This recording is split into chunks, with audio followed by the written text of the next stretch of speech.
Работка ни беше да я прикажем енергетската ефикасност, odnosno kako se koristi по-малко електрична енергия без да се намали квалитетът на живеенето. За да я постигнем ова цел, ни бяха потребни следните материали. За изработка на куќа со користење на стиропор, кој го употребивме како изолација од сите страни на куќата.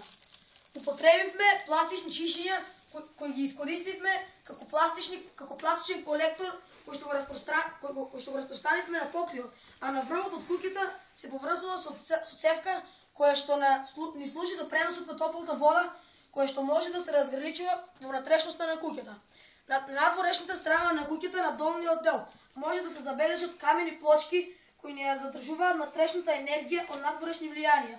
За користење на помала количина на енергија се ставаат помал број прозорци и со помала површина.